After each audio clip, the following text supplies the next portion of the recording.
பேசுறதுக்கு என்ன தகுதி இருக்கு? நீ 4 வருஷம் ஆட்சி நடத்திருக்கிற, எடப்பாடியார் 4 வருஷம் ஆட்சி நடத்துறாரு. நான் சொல்றேன், எந்தவித அரசியல் பின்புலம் இல்லாத ஒரு எடப்பாடியார் ஆட்சிக்கு வந்தார். ஆட்சிக்கு வந்த பின்னாடி 4 வருஷத்துல நம்முடைய மாவட்டத்தை எடுத்துங்க, நம்முடைய மாவட்டத்தை எடுத்துங்க. நீங்க கூட 4 நாட்டுக்கு போய் தொழிற்சாலை கொண்டு வந்து சொல்றீங்க. அமெரிக்காவுக்கு போனீங்க, சிங்கப்பூர் போனீங்க, துபாய் போனீங்க, ஸ்பெயினுக்கு போனீங்க. எத்தனை ஃபேக்டரி தமிழ்நாட்டுக்கு வந்துச்சு? எத்தனை ஃபேக்டரி கிருஷ்ணகிரிக்கு வந்து எல்லாம் வந்திருக்கா? ஒண்ணு கொண்டு வந்திருக்கீங்களா? ஆனா 4 வருஷம் தான் எடப்பாடியார். அவரும் உங்க மாதிரி போனார், லண்டனுக்கு போனார், அமெரிக்காவுக்கு போனார். டெல்டா கிருஷ்ணகிரி தொகுதியில டெல்டா ஃபேக்டரி வந்திருக்கு. 5000 பேர் வேலை செய்யலாம். 5000 பேர் வேலை சொல்றான். கொண்டு வந்தது எடப்பாடியார். டாடா எலக்ட்ரானிக்ஸ் வேப்பனப்பள்ளி தொகுதி இருக்குது.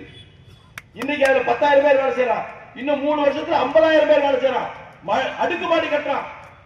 போய் பாருங்க, அடுக்குமாடி கட்டிட்டு இருக்கான். என்ன அங்க செய்யற தொழிலாளிகளுக்கு கொடுக்கறதுக்கு, வீடு கொடுக்கறதுக்கு எடப்பாடியார் கொண்டு வந்தது. மயிலார் சிரஞ்சி யூசி போடுறது 300 கோடி எடப்பாடியார் கொண்டு வந்தது. நீ என்ன கொண்டு வந்த? நான் கேட்கறது திமுக சட்டமன்ற உறுப்பினர்கள், மாவட்ட செயலர் கேட்கிறேன், என்ன கொண்டு வந்தீங்க? கதை பேசுறீங்க. எடப்பாடியார் வந்து குடிமராமத்து பணி, அவர் விவசாயி. டேம், கிருஷ்ணகிரி டேம் தண்ணி வெட்டி போச்சு. விவசாயிகளை உடனே கூப்பிட்டார், அதிகாரிகளை கூப்பிட்டார். கிட்டத்தட்ட 30-40 வருஷமா அதுல சில்ட் வெட்டி நல்ல வண்டல் மண் இருக்கு. ஒரே பைசா யாரும் வாங்கக்கூடாது, எல்லா விவசாயம் எடுத்துட்டு போங்க. அந்த பகுதியில் இருக்கிற கிட்டத்தட்ட ஆயிரக்கணக்கான ஏக்கருக்கு இலவசமா அந்த விவசாயிகளே அந்த மண்ணை எடுத்துட்டு போயிட்டு அந்த நிலத்துக்கு போட்டு, உப்பு மண்ணெல்லாம் இன்னைக்கு வந்து நல்ல தரமான மண்ணு, மல்லிப்பூ விளையுது. நீ செஞ்சியா? குடிமராமத்து பணி நீ செஞ்சியா? அதே மாதிரி பெட்டம் தடுப்பணை எத்தனை கொண்டு வந்திருக்காங்க, நீ கொண்டு வந்தியா? இன்னைக்கு 4 வருஷத்துல விவசாயிகளுக்கு தண்ணீர் பஞ்சம் வந்துடக்கூடாதுக்காக அடியாளம் டேமை கொண்டு வந்து 56 கோடி ரூபாய்க்கு கிட்டத்தட்ட 12 ஏரிக்கு தண்ணி கொடுத்துட்டு இருக்கிறோம். வேலை நடந்துட்டு இருக்குது. நீ கொண்டு வந்தியா? அதே மாதிரி இங்க என்ன ஆத்துல இருந்து டேம்ல இருந்து 220 கோடி, 1 கோடி 2 கோடி இல்ல, 220 கோடி கொடுத்து தண்ணி கொண்டு இருக்கிறோம். அதே மாதிரி ஊத்தங்கரையில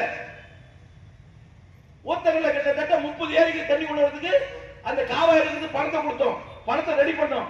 அது இன்னும் ஒழுங்கா வேலை செய்யல. என்ன செஞ்சீங்க நீங்க? குடிநீர் பிரச்சனை, காவிரி குடி தண்ணீரை நாங்க கொண்டு வந்தோம். சும்மா ஏமாத்துவாங்க.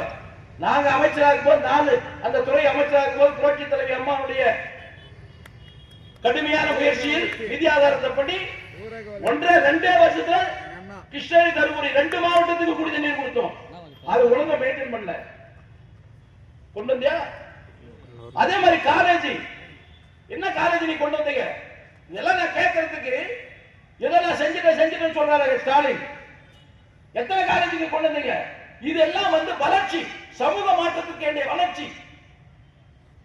இன்னைக்கு வந்து கிருஷ்ணகிரியில இருக்கிற உமன்ஸ் ஆர்ட்ஸ் காலேஜ் நாங்க கொண்டு வந்தது. பர்கூர் இன்ஜினியரிங் காலேஜ் நாங்க கொண்டு வந்தது. ஊத்தங்கரை பாலிடெக்னிக் நாங்க கொண்டு வந்தது. பர்கூர் எஸ்ஆர்டி காலேஜ் நாங்க கொண்டு வந்தது. ஓசூர் ஆர்ட்ஸ் காலேஜ் நாங்க கொண்டு வந்தது. கிளமங்கலம் பாலிடெக்னிக் காலேஜ் நாங்க கொண்டு வந்தது. அதே நேரத்தில் 4 வருஷம் இந்த எடப்பாடியார் முதலமைச்சர் ஆக்கும் போது ஒரே வருஷத்துல 11 மெடிக்கல் காலேஜ் கொண்டு வந்திருக்காரு. 11 மெடிக்கல் காலேஜ் இந்தியாவில் எந்த முதலமைச்சரும் கொண்டு வரல. அதுல ஒரு மெடிக்கல் காலேஜ் கிருஷ்ணகிரி 348 கோடி ரூபாய் நிதி ஒதுக்கி அவர் இருக்கும் போது அடிக்கல் நாட்டி உடனே அந்த கட்டடத்தை கட்டி மாணவர்களை உடனே சேர்த்தின ஒரு வரலாறு எடப்பாடியார் கொண்டு செஞ்சிருக்கியா?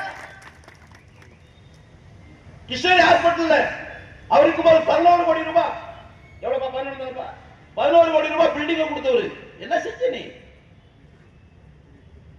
அதே மாதிரி எவ்வளவு சிந்தனை பாருங்க. நீட் தேர்வை ரத்து பண்றேன்னு கோர்ட்ல இருக்கு, நல்லா தெரியும். சும்மா போய் சொல்லி ஓட்டு கட்டு ஜெயிச்சு விட்டீங்க.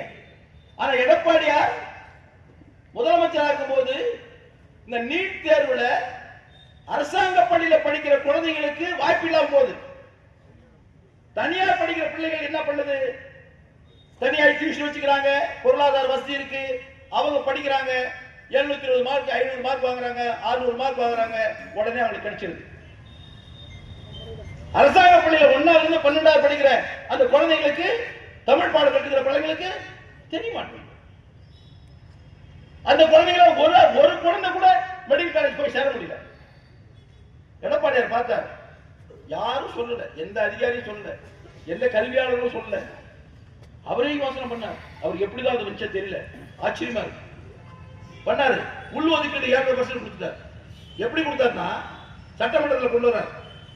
அரசாங்க பள்ளியில் 1ஆவதுல இருந்து 12ஆவது வரையில் படிக்கிற மாணவர்கள் அவர்கள் தேர்ச்சி பெற்று நீட் தேர்வு எழுதும் போது கம்மியா மார்க் பண்ணா கூட இந்த அரசாங்க பள்ளியில் படிச்சா அவங்களுக்கு உள் ஒதுக்கீடா 7%. இன்னைக்கு எவ்வளவு பேர் சேர்த்திருக்காங்க? இந்த வருஷம் 3000 மாணவர்கள் மெடிக்கல் காலேஜில் சேர்த்திருக்காங்க. அந்த 3000 மாணவர்கள் மெட்ராஸ் மெடிக்கல் காலேஜில் சேர்ந்திருக்காங்க. அது ஆச்சரியம். இருக்கிற தமிழ்நாட்டிலே நம்பர் 1 காலேஜ் எம்எம்சி. எம்எம்சி போறதா மெரிட்ஸ் தான் போவான். டாப் ரேங்க் நம்பர் 1 720 மார்க், 720, 718, 700 இந்த மார்க் வாங்கின பையன் தான் அங்க போய் உட்காருவான்.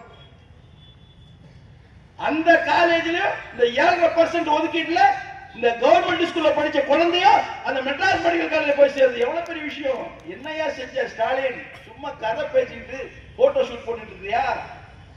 இதுக்கெல்லாம் பதில் சொல்லுங்க. அந்த கவர்மெண்ட் ஸ்கூல்ல படிக்கிற பிள்ளைங்க மெடிக்கல் காலேஜ் படிக்கணும், நிறைய செலவாகுது, இயற்கையாகவே செலவாகுது. அப்ப கவர்மெண்ட் ஸ்கூல்ல படிக்கிற பிள்ளைங்க ஏழை பிள்ளைங்க தானே. அந்த ஏழை பிள்ளைங்களுக்கு வந்து மெடிக்கல் காலேஜ் கஷ்டம், அவங்களுக்கு எங்க பணம்?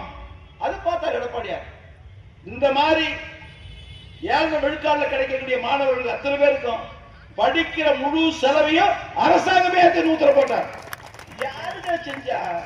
புரட்சி தலைவர் எம்ஜிஆர் சத்துரு கொடுத்த மாதிரி, புரட்சி தலைவி அம்மா அந்த குழந்தைங்களுக்கு எல்லாம் கொடுத்த மாதிரி, அவருடைய அரசியல் வாரிசு, அவருடைய வழித்தோன்றல், மரியாதைக்குரிய போற்றலுக்குரிய பொதுச் செயலாளர் படிக்கிற மெடிக்கல் காலேஜ் படிச்சவங்களுக்கு இலவசமாக படிக்க சொல்லி கொடுத்தாரு. என்ன செஞ்ச நீ?